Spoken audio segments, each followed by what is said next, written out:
अगले दिन सोनू चिड़ा जंगल के सबसे अमीर पक्षी चील को अपना घर बेच देता है। अरे सोनू चिड़े, जब ये घर मैंने तुम्हें पहले बेचने को कहा था तो तुमने मुझे क्यों नहीं बेचा था? और अब अचानक ये घर तुम मुझे क्यों बेच रहे हो? ये सब कुछ कोमल चिड़िया की वजह से हो रहा है।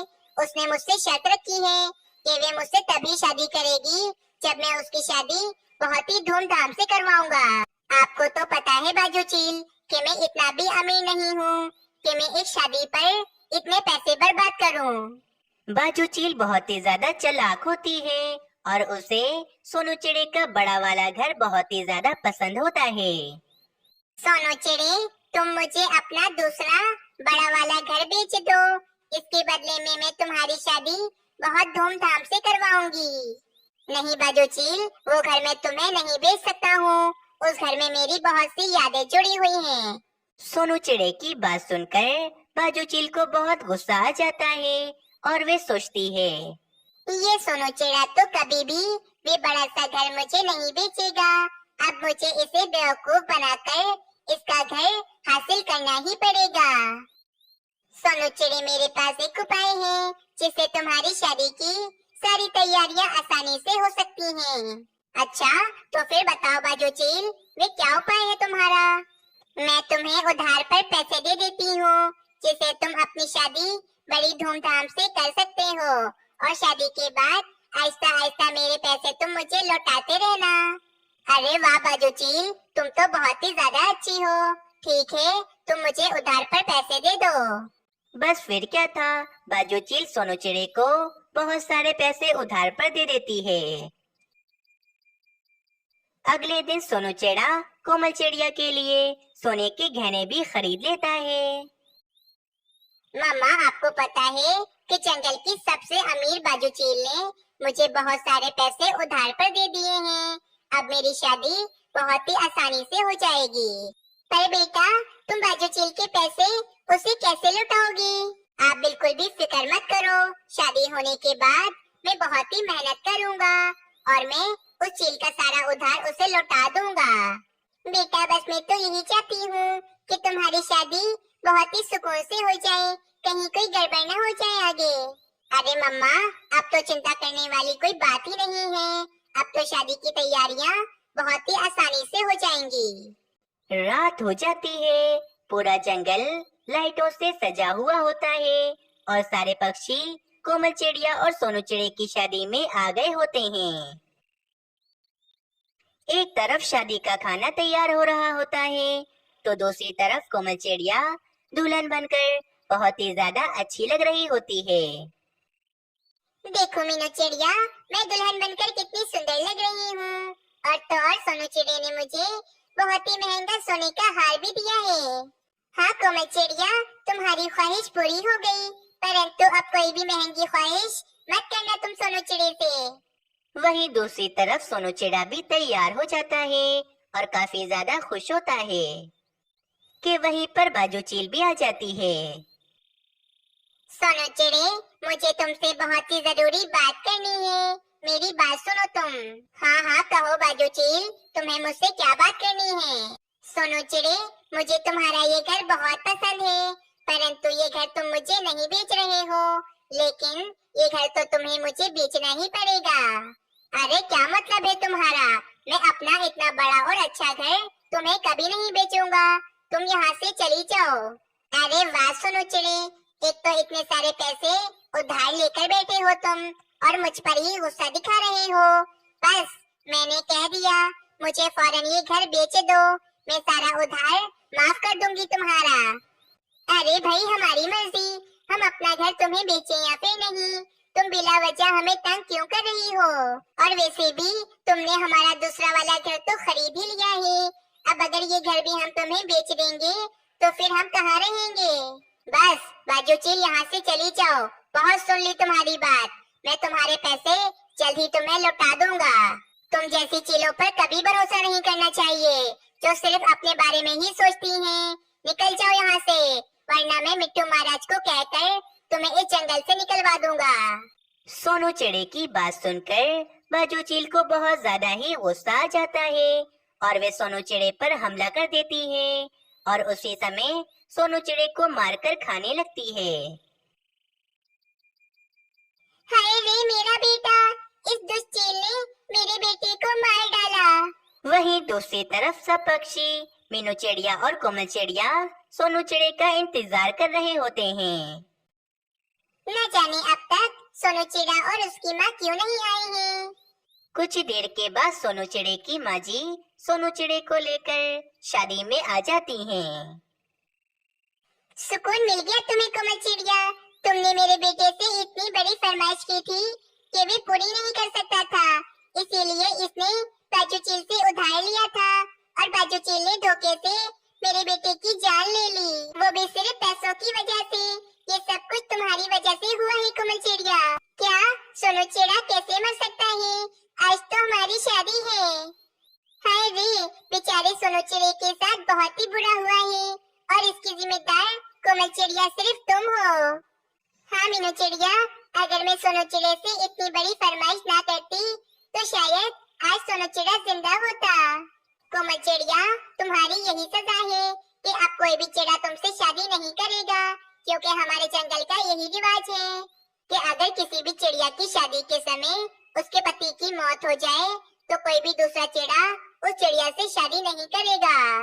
बस फिर इस तरह अब कोई भी चिड़ा कोमल चिड़िया से शादी नहीं करता और कोमल चिड़िया अकेले ही रह जाती है। दोस्तों, इस कहानी में मीनू चिड़िया के पति का क्या नाम था? हमें कमेंट में जरूर बताएं। हमें आपके कमेंट का बेसब्री से इंतजार रहता है। और अगर आप सबको ये कहानी अच्छी लगी तो चैनल को जरूर सब्सक्राइब करें। जंगल में एक मीनू चिड़िया रहती थी। मीनू चिड़िया पक्षियों के घरों में बहुत ही सुंदर सुंदर रंग करती थी और काफी ज्यादा मुनाफा कमाती थी। मीनू चिड़िया का एक बेटा मानू चिड़ा भी था, जो कि बहुत ही ज्यादा सुंदर था। मानू चिड़े में जा रही हूँ जंगल में नया घर ढूंढने। जहाँ रंग करना हो तुम अपना ख्याल रखना। हाँ मम्मा, आप मेरी चिंता मत करें, मैं अपना बहुत अच्छे से ख्याल रखूंगा। फिर मीनू चिड़िया वहाँ से चली जाती है और फिर ऐसे ही मीनू चिड़िया पक्षियों के घरों को रंग करके काफी ज्यादा मुनाफा कमाती रहती। एक दिन एक जंगल के बड़े सेठ जी ने अपना एक बड़ा शानदार सा सुंदर सा घर बनाया होता है और बस इन्हें अपने घर में एक सुंदर सा रंग करवाना होता है। जाओ कबूतर जाओ, जाके जंगल में किसी अच्छे रंग करने वाले को बुला कर लाओ। मुझे अपने घर में बहुत ही सुंदर रंग करवाना है। और हाँ, किसी अच्छे रंग करने वाले को ही लेकर आना, वरना तो तुम्हारी खैर नहीं। अरे मालिक, मैं तो आपका नौकर हूँ और मैं जरूर किसी अच्छे रंग करने वाले को ही लाऊंगा। आप बिल्कुल चिंता मत करें। ये कहकर वे कबूतर जंगल में किसी अच्छे रंग करने वाले को ढूंढने के लिए चला जाता है। कुछ देर के बाद कबूतर मीनू चिड़िया को उल्लू सेठ के पास लेकर आता है, क्योंकि पूरे जंगल में मीनू चिड़िया ही सिर्फ पक्षियों के घरों को अच्छा रंग करती थी। हाँ, तो तुम हो अच्छा रंग करने वाली।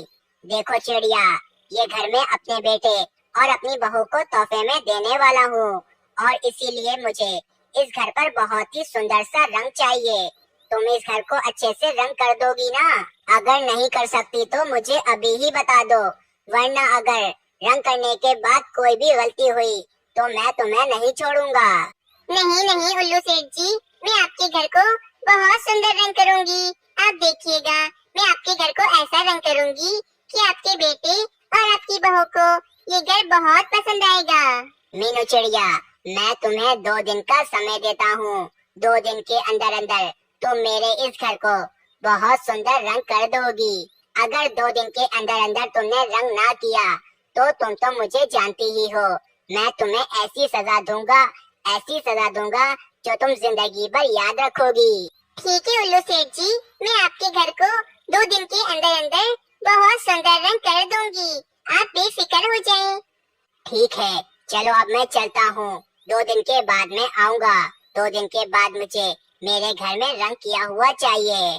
ये कहकर उल्लू सेठ जी वहाँ से चले जाते हैं। परंतु ये सारी बातें एक पेड़ पर बैठा कालू कौवा सुन रहा होता है। कालू कौवा कहता है, अच्छा, तो मीनू चिड़िया को नया काम मिला है। अगर मीनू चिड़िया ने इस अमीर सेठ के घर में एकदम अच्छा रंग कर दिया तो फिर तो मीनू चिड़िया बहुत ज्यादा अमीर हो जाएगी। नहीं, मैं ऐसा होने नहीं दूंगा। परंतु मैं ऐसा क्या करूं कि मीनू चिड़िया इस अमीर उल्लू सेठ के घर में अच्छे से रंग ना कर पाए। फिर ये कहकर कालू कौवा फौरन उल्लू सेठ के पास चला जाता है। उल्लू सेठ जी, आपको अपने इतने सुंदर घर में रंग करने का काम मीनू चिड़िया को नहीं देना चाहिए था, क्योंकि वे बिल्कुल ही अच्छा काम नहीं करती है, बल्कि वे तो आपसे सब कुछ झूठ बोल रही थी। वे चिड़िया तो एकदम अनाड़ी चिड़िया है। मैंने एक दफा उस चिड़िया से अपना घर रंग करवाया था, तो उस चिड़िया ने मेरे घर को इतना बदसूरत रंग किया था कि सभी पक्षी मुझ पर हंस रहे थे। और मैं तो जानता हूँ उस चिड़िया को।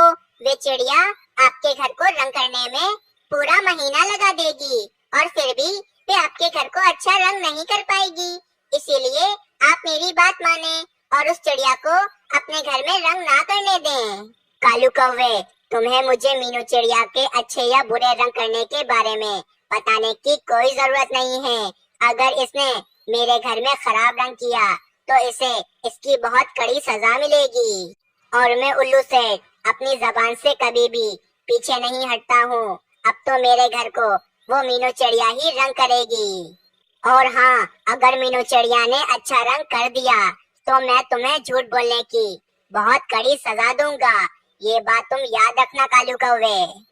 उल्लू सेठ की बात सुनकर कालू कौवा बहुत ज्यादा ही डर जाता है। अगर मीनू चिड़िया ने उल्लू सेठ के घर में बहुत सुंदर रंग कर दिया तो उल्लू सेठ तो मुझे बहुत कड़ी सजा देंगे। अब तो मुझे कुछ और उपाय सोचना होगा। फिर कालू कौवे के दिमाग में एक शातिर योजना आती है और कालू कौवा वहाँ से चला जाता है। रात होने पर कालू कौवा चुपके से मीनू चिड़िया के घोंसले में आ जाता है। जब मीनू चिड़िया अपने घोंसले में नहीं होती और मानो चिड़ा सो रहा होता है। अब तो मीनू चिड़िया भी अपने घोंसले में नहीं है और मानो चिड़ा भी सो रहा है। मैं जल्दी से मीनू चिड़िया के खाने में दवाई मिला देता हूँ ताकि कल मीनू चिड़िया बीमार हो जाए और वे उल्लू सेठ के घर में रंग ना कर पाए। और फिर कालू कौवा जल्दी से मीनू चिड़िया के भोजन में दवाई मिला देता है और वहाँ से चला जाता है। हाय रे, आज तो बहुत थक गई। अब कल से उल्लू सेठ के घर को रंग करना है। मेरा मानो चिड़ा तो भोजन खाकर सो गया है। चलो अब मैं भी अपना भोजन खाकर सो जाती हूँ। फिर मीनू चिड़िया दवाई मिला हुआ भोजन खाने लगती है। अगले दिन मीनू चिड़िया काफी ज्यादा बीमार हो जाती है और उसके सर में दर्द होने लगता है। मम्मा, ये आपको क्या हो गया? आप तो आज बहुत ज्यादा बीमार हो। मैं आपको बीमार नहीं देख सकता हूँ। अरे मानो चिड़ी, तुम चिंता क्यों कर रही हो? मैं कल तक बिल्कुल ठीक हो जाऊंगी और फिर मैं उल्लू सेठ के घर में रंग कर दूंगी। वैसे भी मेरे पास 2 दिन का समय है। मम्मा, हमारे जंगल के वैद्य जी तो कुछ दिनों पहले दूसरे जंगल चले गए हैं। अगर वे हमारे जंगल में होते तो मैं उनको बुलाकर ले आता और वे आपका इलाज करके आपको बिल्कुल ठीक कर देते। फिर रात हो जाती है। कालू कौवा मानो चिड़े के पास आता है। मानो चिड़े, मुझे पता है कि मीनू चिड़िया की तबीयत बहुत खराब है, इसीलिए मैं इसके लिए ये सूप लेकर आया हूँ। ये इससे पिला दो और तुम देखना मीनू चिड़िया कल तक बिल्कुल ठीक हो जाएगी। कालू कौवा मानो चिड़े को वे दवाई मिला हुआ सूप दे देता है जो मानो चिड़ा मीनू चिड़िया को पिला देता है। अगले दिन भी मीनू चिड़िया की तबीयत बहुत ज्यादा ही खराब होती है। मानो चिड़ा भी बहुत ज्यादा चिंता में होता है। अरे मानो चिड़े, आज मेरी तबीयत कल से भी ज्यादा खराब है। अब तो मुझसे उठा भी नहीं जा रहा है। मैं आज उल्लू सेठ के घर को रंग कैसे करूँगी? अब कुछ नहीं हो सकता है। अब उल्लू सेठ मेरा रंग करने का धंधा बंद करवा देंगे और मुझे कड़ी से कड़ी सजा देंगे। मानो चिड़ा ये सब कुछ सुनकर बहुत ज्यादा चिंतित होता है और कहता है, मम्मा तो बीमार है, अब मुझे ही कुछ करना होगा। मम्मा, आप मुझे ये तो बताएं कि आप घरों को इतना अच्छा रंग कैसे कर लेती हैं? बेटा, पहले तो अपने मन को तैयार करना पड़ता है और फिर अपने ही मन में ये सोचना पड़ता है कि कौन से घर में कौन सा रंग ज्यादा अच्छा लगेगा। इसके बाद ही सब पक्षी हमारे रंग की तारीफ करते हैं। अब मैं ही उल्लू सेठ अंकल के घर को रंग करूँगा। ये कहकर मीनू चिड़िया उल्लू सेठ के घर की तरफ चला जाता है और मीनू चिड़िया की बताई हुई बातों पर अमल करके मीनू चिड़िया उल्लू सेठ के घर को रंग करना शुरू करता है। अगले दिन मीनू चिड़िया उल्लू सेठ के घर को बहुत ही ज्यादा सुंदर रंग कर देता है, जैसे कि मीनू चिड़िया करती थी।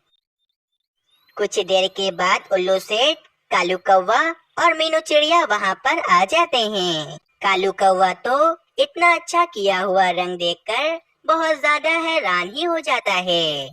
मीनू चिड़िया, तुमने साबित कर दिया कि तुम जंगल की सबसे अच्छी रंग करने वाली चिड़िया हो। तुमने मेरे घर को बहुत सुंदर रंग किया है। उल्लू सेठ जी, मैंने आपके घर को रंग नहीं किया, बल्कि ये रंग तो मेरे बेटे मीनू चिड़िया ने किया है। वाह मीनू चिड़िया, तुम तो इतना सुंदर रंग करती भी हो। आज मैंने देख लिया कि तुम्हारा बेटा भी तुमसे कम नहीं है। फिर उल्लू सेठ जी मीनू चिड़िया को 3 भोजन से भरी पोटलियां दे देते हैं और उल्लू सेठ कालू कौवे को 2 दिन तक एक पेड़ से उल्टा लटका देते हैं, क्योंकि कालू कौवे ने उल्लू सेठ जी से झूठ जो बोला था। इस कहानी से हमें ये सीख मिलती है कि हमें मुश्किल वक्त में कभी भी अपनों का साथ नहीं छोड़ना चाहिए, बल्कि इनकी मदद करनी चाहिए।